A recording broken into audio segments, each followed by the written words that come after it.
Bonjour, on se retrouve aujourd'hui pour parler d'un autre Mosin Nagant, en l'occurrence la carabine M44.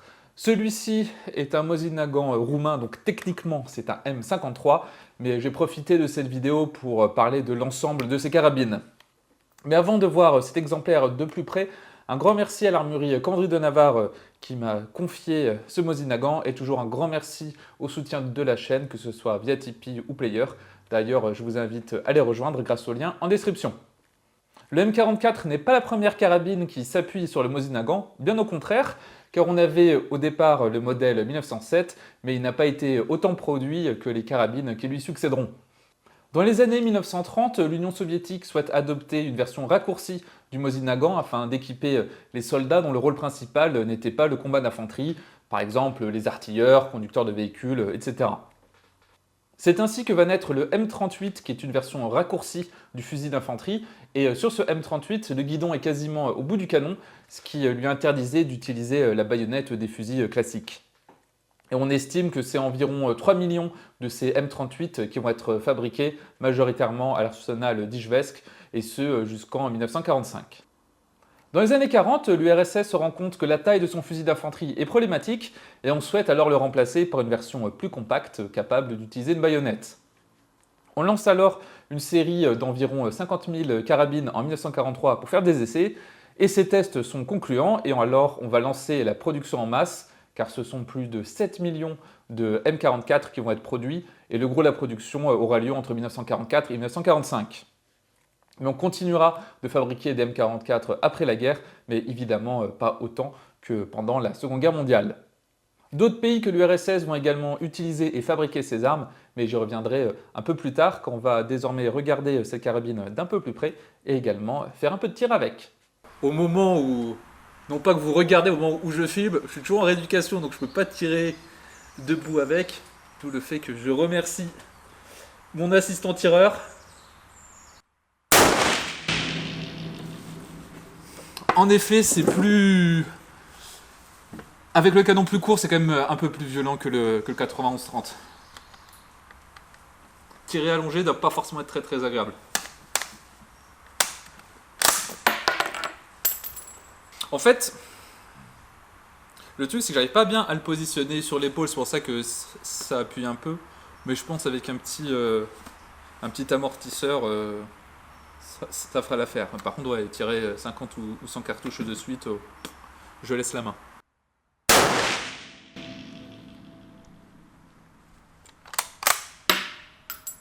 Le M44 est une carabine qui mesure 1 mètre de long avec un canon de 51 cm et il pèse environ 4 kg. En comparaison, un 91-30 classique mesure 1,2 m avec un canon de 73 cm.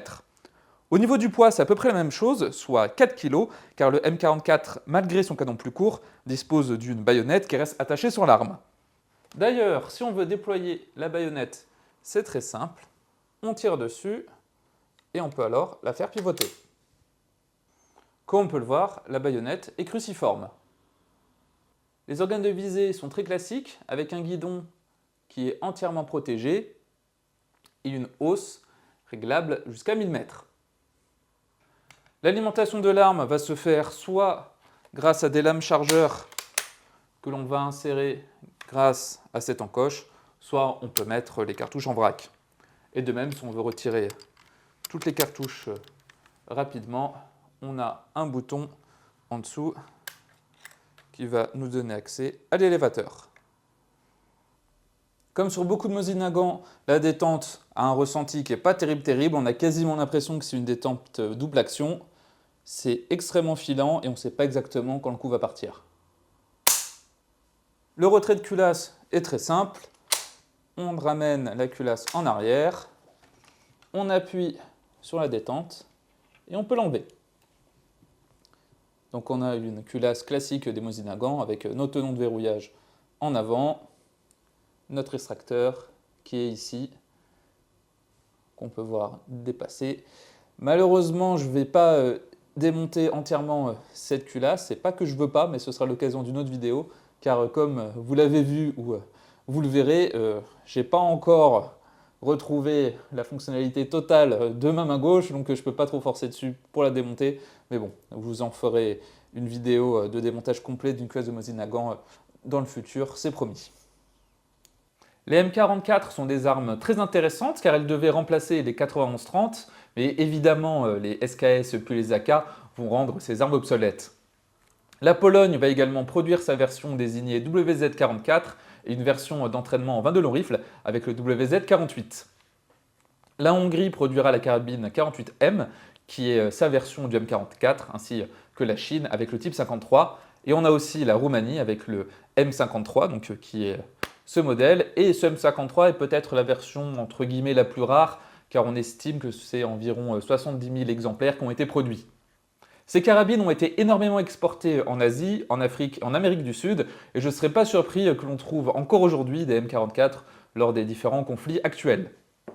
En tout cas, j'espère que cette vidéo vous aura permis d'en savoir plus sur les M44, qu'ils soient soviétiques ou autres. Je vous invite, comme d'habitude, à vous abonner à la chaîne si ce n'est pas déjà fait et si vous le pouvez, à rejoindre le Tipeee en description.